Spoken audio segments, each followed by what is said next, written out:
Glória a Deus. Louvado, engrandecido seja Yeshua HaMashiach, o Cristo ressurreto. Louvado seja o nome do Senhor. Abram as vossas Bíblias na nova e eterna aliança no sangue de Cristo. Terceiro livro do Novo Testamento. Livro de Lucas, no seu capítulo 10 e versículo 25 está escrito: E eis que se levantou um certo doutor da lei, tentando-o e dizendo: Mestre, que farei para herdar a vida eterna? E ele lhe disse: Que está escrito na lei? Como leis? E respondendo ele disse: Amarás ao Senhor teu Deus de todo o teu coração e de toda a tua alma e de todas as tuas forças e de todo o teu entendimento, e ao teu próximo como a ti mesmo. Disse-lhe: Respondestes bem, faze isso e viverás. Glória a Deus. Louvado seja o Santo dos Santos, Yeshua HaMashiach. Nós podemos observar ao longo da vida que esta palavra chamada vida eterna é algo que trouxe várias discussões entre homens, mulheres, ricos, pobres, sábios, ignorantes, acerca das Escrituras Sagradas. E podemos perceber que no tempo de Yeshua HaMashiach, o Cristo de Deus, o Filho de Deus, o Filho do homem, não foi diferente.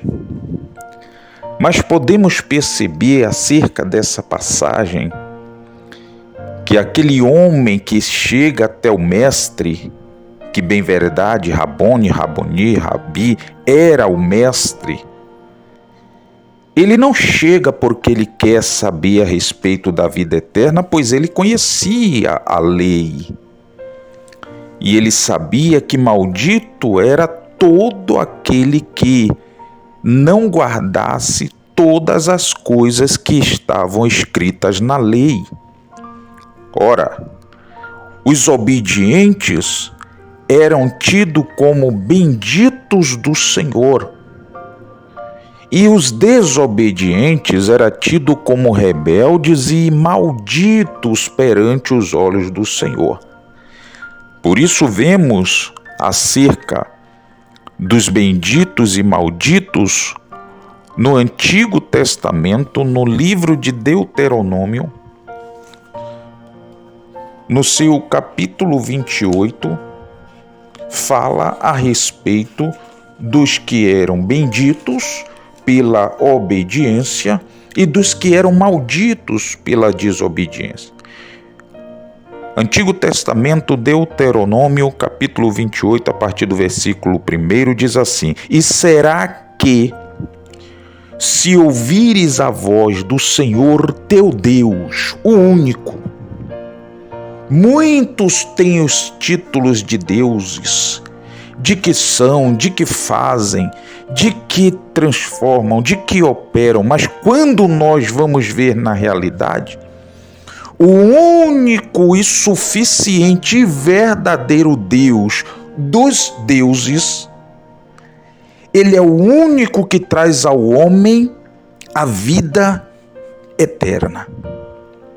Observe que, se ouvires a voz do Senhor teu Deus, tendo o cuidado de guardar todos os seus mandamentos, que eu hoje te ordeno, o Senhor teu Deus te exaltará sobre todas as nações da terra, e todas estas bênçãos virão sobre ti e te alcançarão quando ouvires a voz do Senhor teu Deus.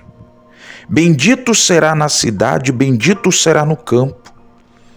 Bendito serás na cidade, bendito serás no campo. Bendito o fruto do teu ventre, e o fruto da tua terra, e o fruto dos teus animais, e as crias das tuas vacas e das tuas ovelhas. O Senhor está chamando de bendito, de bem-aventurado aqueles que guardarem os seus mandamentos que eu hoje te ordeno. Os mandamentos do Senhor é ordenanças do Senhor para uma vida em comunhão com o seu Criador. Já a partir do versículo 15 de Deuteronômio, capítulo 28, será, porém, que, se não deres ouvidos à voz do Senhor teu Deus, para não guardares em cumprir todos os seus mandamentos e os seus estatutos, que hoje, ele sempre destaca essa palavra hoje, não é ontem, não foi ontem, não é amanhã, não será amanhã, futuro, hoje, que hoje te ordeno, então virão sobre ti todas estas maldições e te alcançarão. Maldito serás tu na cidade, maldito serás tu no campo, maldito o teu cesto e a tua amassadeira, maldito o fruto do teu ventre. E quando fala de fruto do ventre, está falando de filhos, está falando de bênção, está falando de gerar, está falando de colocar um ser, uma criança sobre a face da terra.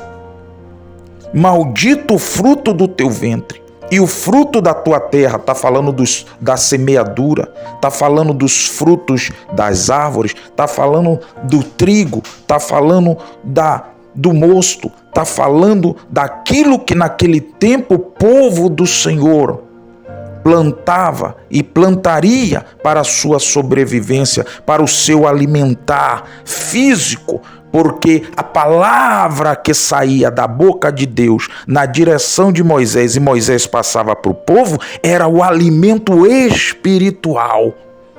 O corpo precisava do trigo, do corpo precisava do vinho, o corpo precisava da azeitona, do figo, mas a alma de cada pessoa que foi resgatada do Egito pelo braço forte do Senhor, pelo anjo do Senhor através de Moisés, necessitava da palavra de Deus, porque está escrito: nem só de pão, de trigo, de mosto, de vinho, de azeite viverá o homem, mas de toda a palavra que sai, que procede, que emana, louvado seja Deus, da boca do Criador. Então o Senhor colocou diante do povo de Israel essas duas palavras, bênção ou maldição, bendito ou maldito, abençoado ou amaldiçoado, obediente ou desobediente da palavra de Deus, salvo ou perdido, santo ou profano, que significa contaminado. Então, por isso que aquele doutor da lei, quando está diante do mestre, ele vai tentar o mestre. Ele já sabia, ele sabia a respeito da salvação, ele sabia o que tinha que se fazer para herdar a vida eterna. E está escrito que bendito aquele que guarda os mandamentos e os estatutos que o Senhor hoje nos ordena. É por isso que está escrito no livro de Hebreus e também no livro de Salmos que se hoje ouvirdes a voz do Senhor teu Deus, se hoje ouvirdes atentamente a voz do Espírito Santo de Deus, não endureçais os vossos corações.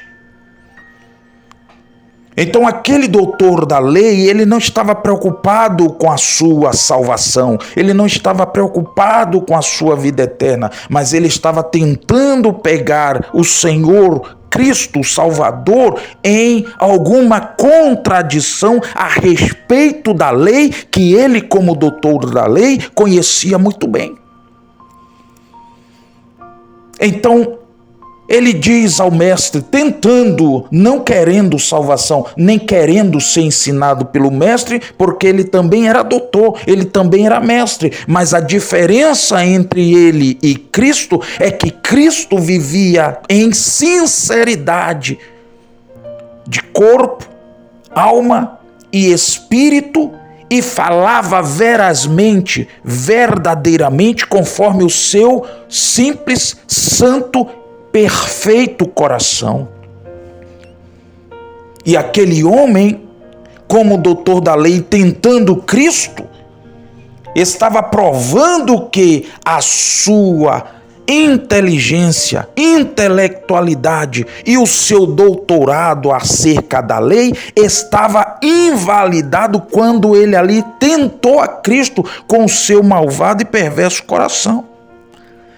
Porque se ele estivesse em sinceridade salvo e fosse um bendito do Senhor, guardando a palavra de Deus para ser salvo, então ele produziria frutos dignos de arrependimento pelo conhecimento das Escrituras Sagradas e da lei de Deus, que é boa, que é perfeita, que é honrosa e que traz luz ao ser humano conforme um espelho. Então o ser humano olha para a lei e enxerga aonde está o seu erro, os seus defeitos, o seu pecado e onde há transgressão da sua parte, conforme o que a palavra de Deus nos ensina. Então ele olha tentando o mestre. Ele não estava preocupado com a sua vida eterna, porque ele já se sentia salvo pelo conhecimento da palavra de Deus. Ele se sentia salvo por ser um doutor da lei. Ele se sentia salvo por ter o conhecimento da palavra de Deus, só que ele tinha o conhecimento, mas não tinha o amor ao seu próximo. Ele tinha o conhecimento, mas ele não tinha a misericórdia pelo seu próximo. Ele tinha o conhecimento das Escrituras Sagradas, da lei de Deus, dos mandamentos do Senhor, de Deuteronômio capítulo 28, a respeito das bênçãos e das maldições pela obediência ou maldição pela sua desobediência, cada um assumindo individualmente a sua própria responsabilidade diante do seu Criador, como criatura, como feitura das mãos de Deus.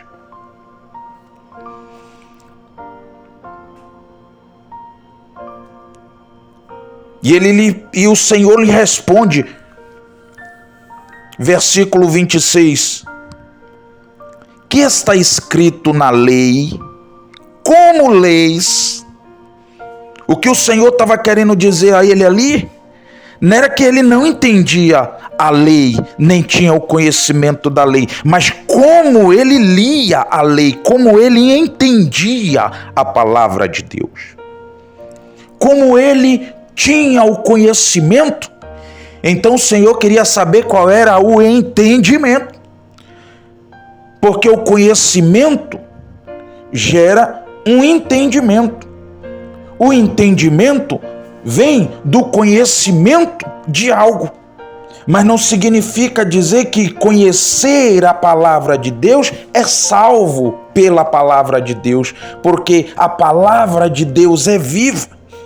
E o conhecimento gera arrependimento, o arrependimento gera o convencimento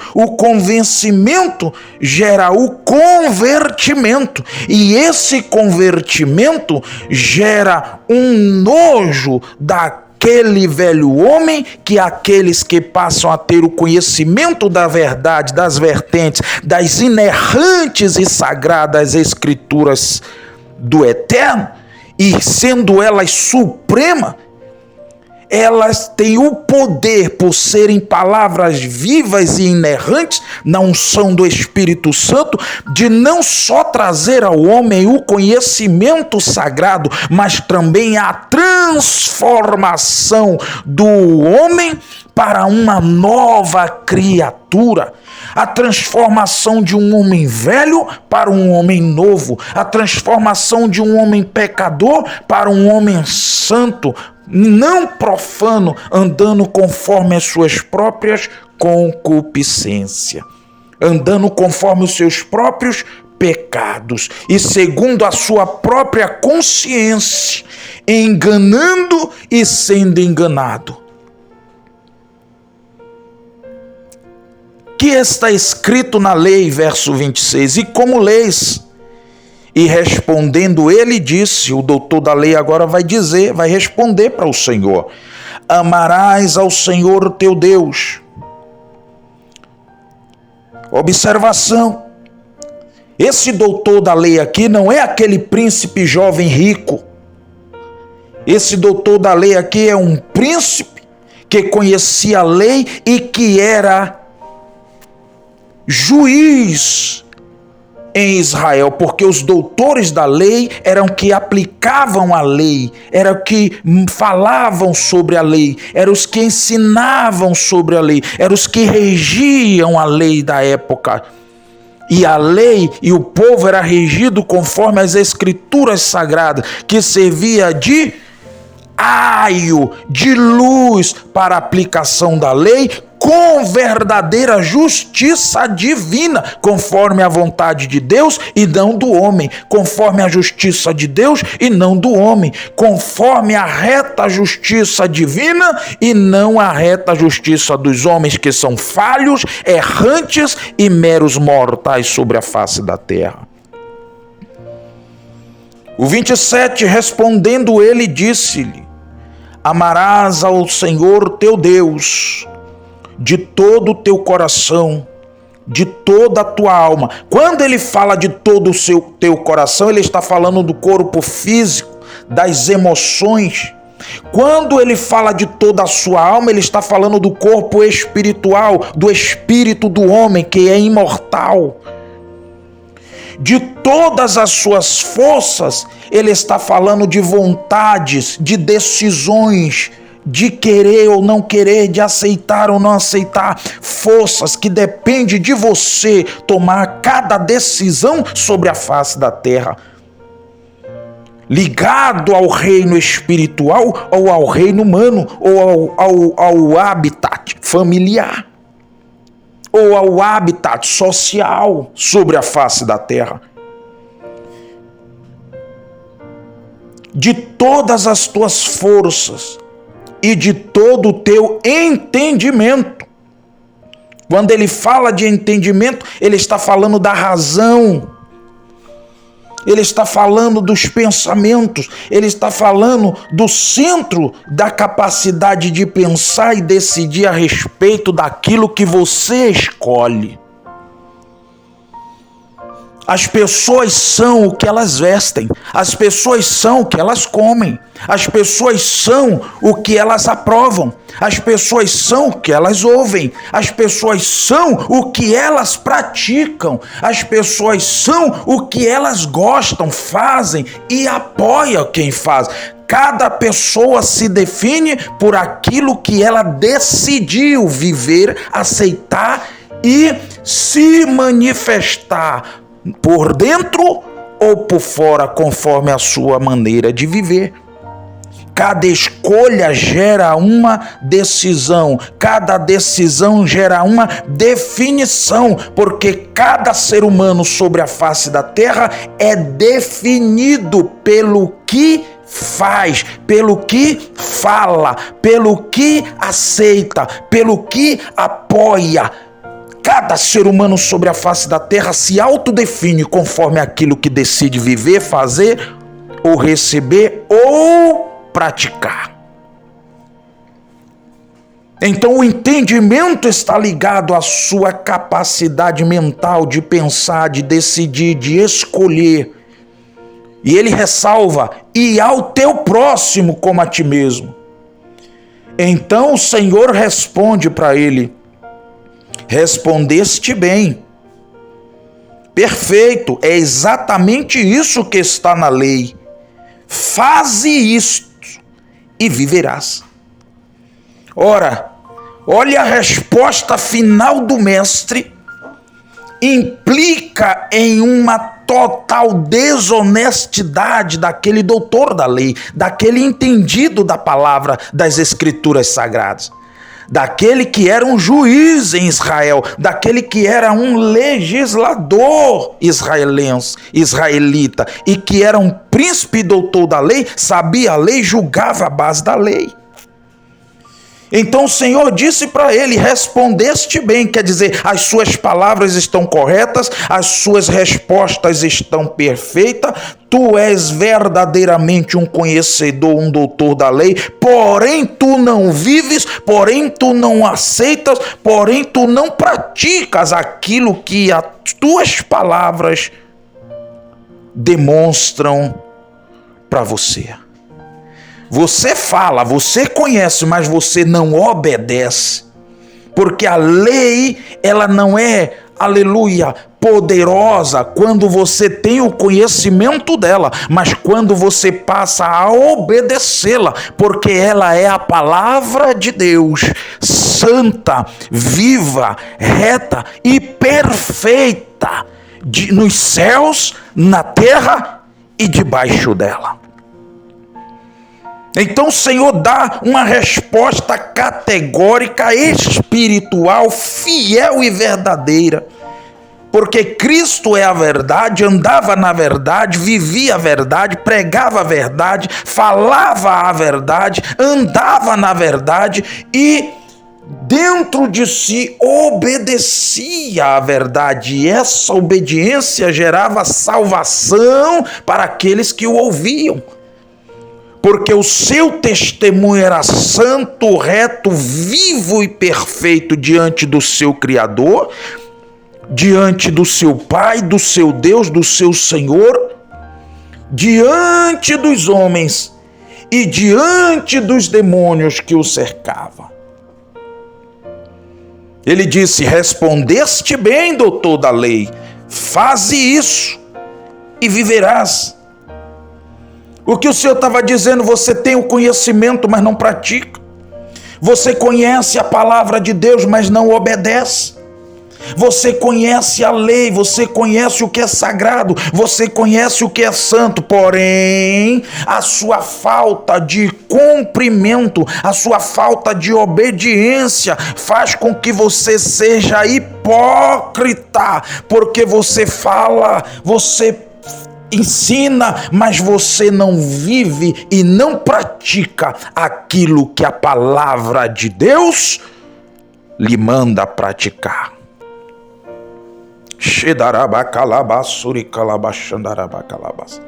Observe a diferença. No mesmo livro de Lucas, no capítulo 10 e no versículo, aleluia, 39, está escrito assim: e tinha esta uma irmã chamada Maria, a qual, assentando-se também aos pés de Jesus, de Yeshua, de Cristo, ouvia a sua palavra. Marta, porém, andava distraída em muitos serviços, e aproximando-se, disse: Senhor, não se te dá de que minha irmã me deixe servir só? Dize-lhe que me ajude. Olha que Marta fala, e na sua fala podemos ver um pouco ela aborrecida, porque a sua irmã, quando o Mestre, quando Yeshua, quando Cristo, quando a salvação pousou na sua casa, chegou à sua casa, ela estava aos pés dele ouvindo a sua palavra. Porque a palavra de Cristo, ela é verdadeiramente comida, ela é verdadeiramente bebida. Ele é o pão vivo que desceu do céu para alimentar e saciar a alma faminta. Ele é a água viva que jorra do trono de Deus. Ele é a pedra angular, ele é a pedra viva que brota a água da vida para que todo aquele que tem sede venha e de graça beba dessa água, e depois que bebe dessa água nunca mais terá sede. Por quê? Porque nunca mais a sua alma vai se sentir sozinha, a sua alma vai se sentir vazia, a sua alma vai se sentir sedenta, porque a água que ele dá é a força gloriosa da sua palavra, que traz o poder e a unção do Espírito Santo e renova, regenera, transforma o velho homem, a velha mulher em um novo homem, em uma nova mulher, em uma nova criatura. E está escrito em 2 Coríntios 5,17 que aqueles que estão em Cristo, nova criatura é, as coisas velhas são passadas, e eis que tudo, absolutamente tudo no interior desta pessoa se fez novo, se faz novo. Por quê? Porque a transformação do Senhor não é uma ilusão de ótica, não é uma ilusão de palavras ou uma invenção do homem, mas é uma realidade, tanto brotando do reino espiritual para o reino humano, e depois o homem salta do reino humano para ir viver no reino espiritual ao lado do seu Criador, porque se reconciliou com Deus pelo poder da palavra de Cristo, que é o poder de Deus para a salvação de todo aquele que nele crê.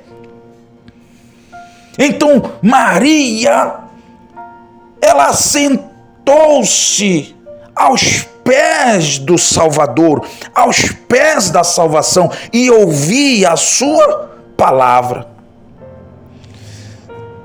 A Bíblia não destaca ela como se fosse alguém influente na sociedade judaica, mas a Bíblia destaca que aquele homem era doutor da lei e tentou Jesus.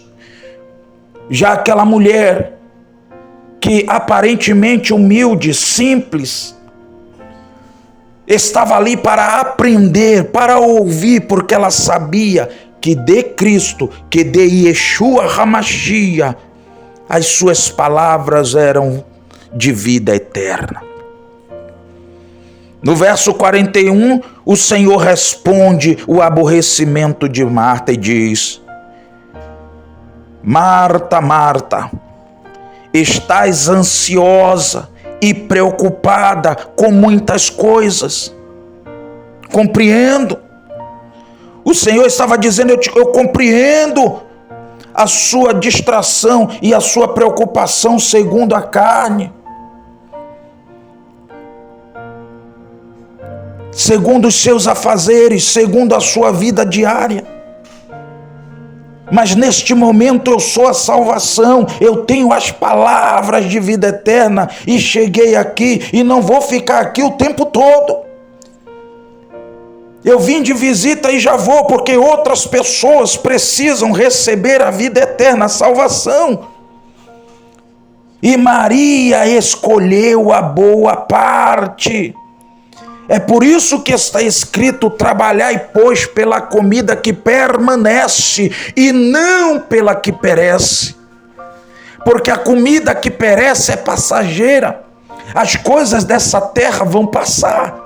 as preocupações que as pessoas têm com a vida humana, com a vida material, com a vida carnal, com seus afazeres, com seus trabalhos, com as suas obrigações e ocupações, são passageiras. Mas o que o Senhor estava ensinando a Maria e falando com Maria era a respeito do reino celestial, era a respeito da vida eterna, era a respeito do reino de Deus, era a respeito de uma vida eternamente vivificada, imortal, não passageira, onde está escrito que Ele irá limpar dos nossos olhos toda a lágrima, não haverá mais dor, não haverá mais pranto, não haverá mais choro, não haverá mais morte, não haverá mais traição, não haverá mais decepção, não haverá mais sofrimento, e sim a vida eterna em paz, em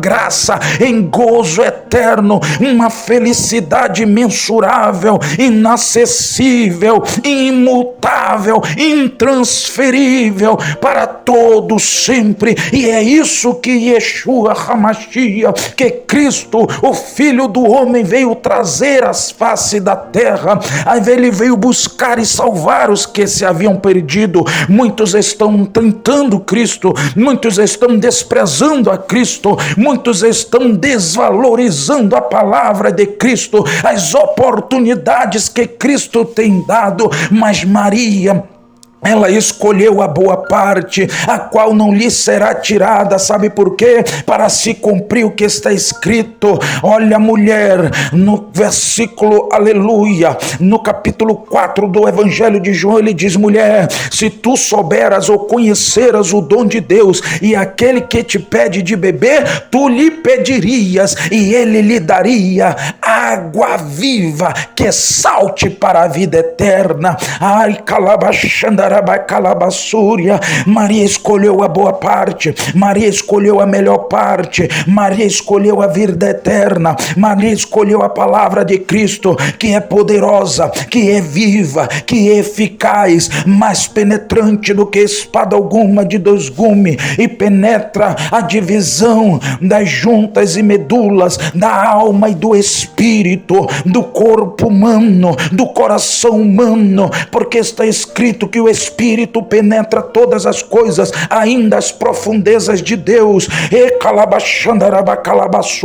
E Maria escolheu a boa parte, Maria escolheu a melhor parte, Maria escolheu com sabedoria assentar-se aos pés do Mestre, aos pés da salvação, aos pés do Salvador, e ouvir a sua palavra. É por isso que está escrito que passará os céus e a terra, mas as palavras de Yeshua, do Mestre, de Cristo, de Jesus Cristo, não há de passar. Então as palavras de Cristo estão vivas e são preciosas dentro dos corações daqueles e daquelas que estão aos seus pés, que estão em humildade, que se humilham debaixo das potentes mãos de Deus, para que ao seu tempo Ele venha ali honrar, não só sobre a face da terra, não só sobre a face da terra,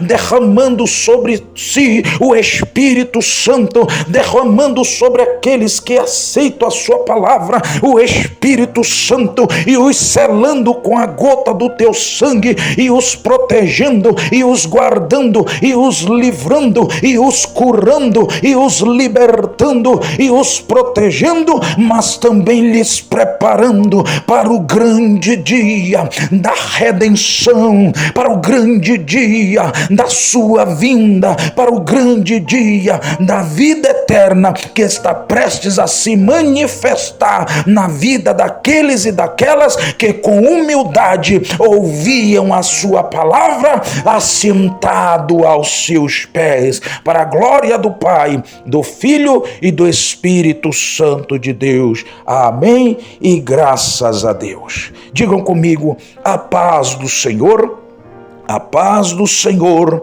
e a paz do Senhor. Amém.